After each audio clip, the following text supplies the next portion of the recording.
Hello friends, મુદ્રિકાસ કુકમાં સ્વાગત છે તમારું। આજે હું તમારી સાથે શેર કરીશ રક્ષાબંધન સ્પેશિયલ સિંગદાણાની મીઠાઈ।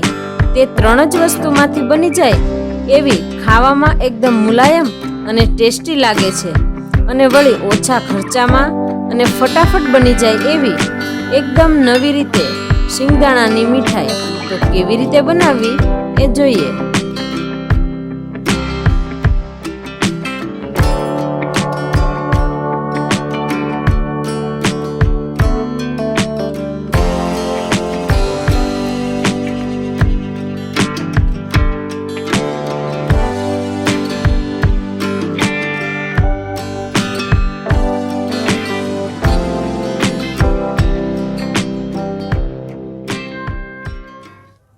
તો તેના માટે મેં અહીંયા સિંગદાણા લીધા છે 2 કપ।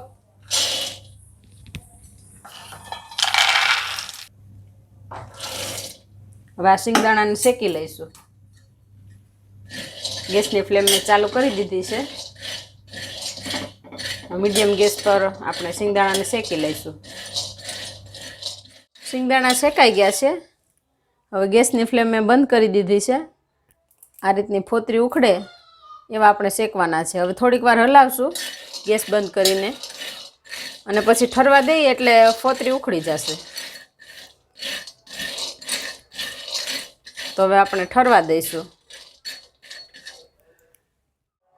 સિંગદાણામાંથી મેં ફોતરા કાઢી અને આ રીતે ચોખ્ખા કરી લીધા છે। તો હવે હું આનો ભૂકો કરી લઈશ મિક્સરમાં। અહીંયા મેં સિંગદાણાનો ભૂકો કરી લીધો છે।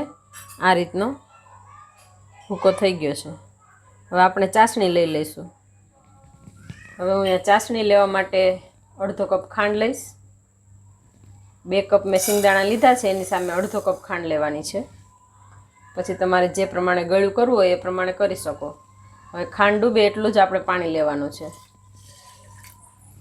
વધારે નથી લેવાનું। ગેસની ફ્લેમ મેં ચાલુ કરી દીધી છે। હવે આપણે આ રીતે હલાવશું।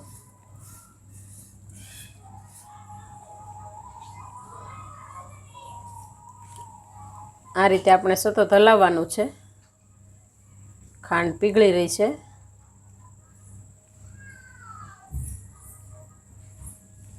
અહીંયા આપણે એક તારની ચાસણી લેવાની છે, એટલે જ્યાં સુધી એક તારની ચાસણી ન થાય ત્યાં સુધી આપણે આ રીતે હલાવતા રહીશું।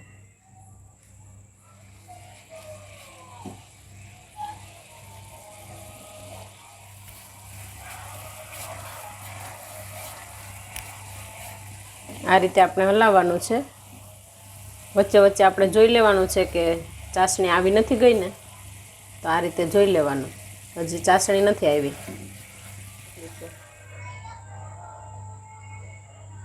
ચાસણી એક તારની આવી ગઈ છે। ભૂકો આમાં એડ કરી દઈશું હવે અને હલાવતા જઈશું આ રીતે।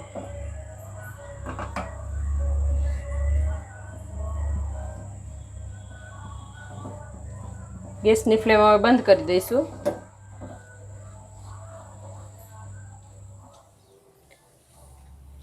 મિક્સ થઈ ગયું છે। હવે આપણે થોડી વાર આને ઠરવા દઈશું એટલે થોડું કડક થઈ જશે। ઠરી ગયું છે હવે, એટલે આ રીતનું થઈ ગયું છે કડક। તો હવે આમાંથી થોડું આપણે કાઢી લઈશું।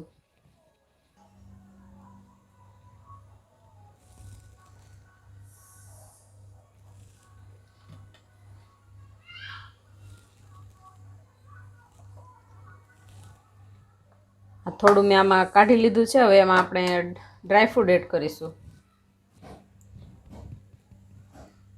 ઝીણી કાપેલી બદામ એડ કરીશું 1 ચમચી જેટલી, કાજુ ઝીણા કાપેલા અને પિસ્તા। આ બધું મિક્સ કરી લઈશું। હજી થોડું ગરમ છે, જેમ ઠરશે એમ કડક થતું જશે, એટલે આપણે થોડું થોડું ગરમ હોય ત્યાં જ આ બધું કરવાનું છે। એકદમ ઠંડુ થશે તો પછી થોડું કડક થઈ જશે। હવે આને આપણે થોડી વાર સાઈડ ઉપર રાખી દઈશું। હવે આની અંદર આપણે ફૂડ કલર એડ કરીશું. જો તમારે ન કરવો હોય તો તમે સ્કીપ કરી શકો, પણ હું અહીંયા ફૂડ કલર એડ કરીશ. હું અહીંયા અડધી ચમચી જેટલો ગ્રીન કલર એડ કરીશ. અહીંયા તમે કોઈ પણ કલર લઈ શકો. એને મિક્સ કરી લઈશ. બંને મિક્સ થઈ ગયા છે. હવે આપણે રોલ વાળી લઈશું. બટર પેપર ઉપર થોડું ઘી લગાવી દઈશું આ રીતે, એટલે આપણું મિક્સર છે આમાં ચોટે નહીં, એટલા માટે થોડું ઘી લગાવી દઈશું આ રીતે. હવે હાથ ઘીવાળો કરીને આ મિક્સર આપણે જે બનાવ્યું છે એનો રોલ વાળી લઈશું ગોળ આ રીતે. આ રીતે પેલા ગોળ કરી લઈશું.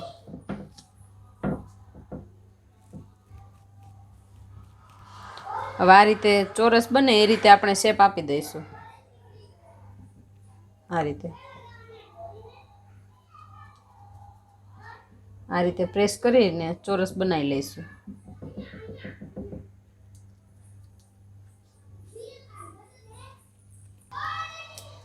આ રીતનો શેપ અપાઈ ગયો છે. તો હવે આપણે બટર પેપરને આ રીતે વાળી અને આ રીતે કવર કરીને મૂકી દઈશું થોડી વાર માટે. ત્યાં સુધીમાં આપણે બીજું મિક્સર છે એનો પણ આ રીતે રોલ વાળી લઈએ. એવી જ રીતે હવે આપણે આ બીજું મિક્સર બનાવ્યું છે એને પણ એવી રીતે આપણે શેપ આપી દઈશું. આ રીતે એને પતલું કરી લઈશું. પહેલાં ઘીવાળો હાથ રાખવાનો એટલે હાથમાં ચોટે નહીં. આ રીતે ઉપરનું લેયર થાય ચોરસ એ રીતે આપણે કરવાનું છે. એટલે આ રીતે પ્રેસ કરીને આપણે ચોરસ જેવું બનાવી લઈશું. હાથેથી આ રીતે શેપ આપવામાં જો જાડું પતલું લેયર લાગે તો તમે વેલણની મદદથી પણ શેપ આપી શકો આ રીતે. એટલે લેયર બધું એક સરખું થાય. એટલે આ રીતે વેલણ ફેરવી દેવાનું, એટલે બધી બાજુથી લેયર છે એકદમ બરાબર થઈ જાય આ રીતે. તો એકદમ સરસ લેયર બની ગયું છે. હવે એવું લાગે કે વધારાનું છે તો આ રીતે આપણે કાઢી લઈશું, એટલે એકદમ ચોરસ થઈ જાય. નીચેનું લેયર તૈયાર થઈ ગયું છે. હવે આપણે જે ડ્રાયફ્રૂટવાળું લેયર બનાવેલું છે એને આપણે આના પર રાખી દઈશું. હવે આ લેયરને આપણે આના પર રાખી દઈશું આ રીતે વચ્ચે. જે વધારાનું છે એને કટિંગ કરી લઈશું.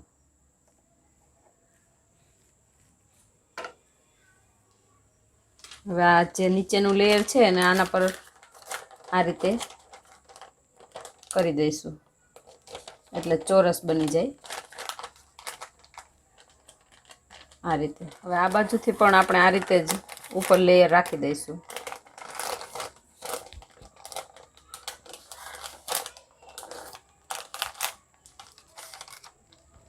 આ રીતે કરીને બટર પેપરને આ રીતે ચોરસ કરીને રોલ વાળી લઈશું ફરીથી આનો.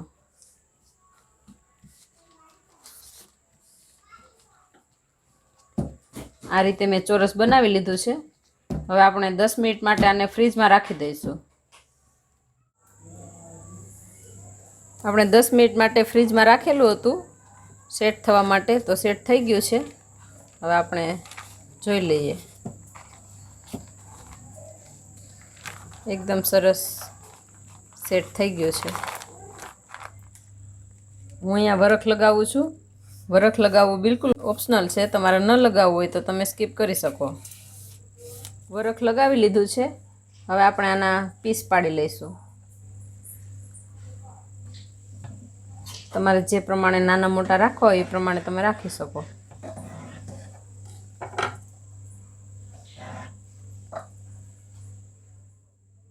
આવી રીતે આપણે બધા પીસ પાડી લઈશું.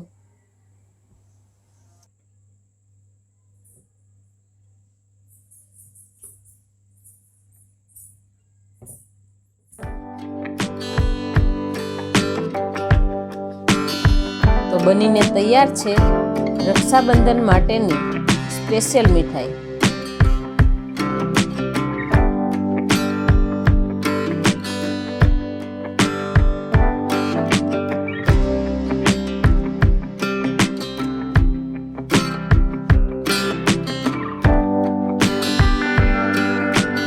જો તમને અમારી રેસીપી પસંદ આવી હોય તો વિડીયાને લાઈક કરો, શેર કરો અને અમારી ચેનલને સબસ્ક્રાઈબ કરવાનું નહીં ભૂલતા. તમને અમારી રેસીપી કેવી લાગી એ કમેન્ટ કરીને જરૂરથી જણાવજો.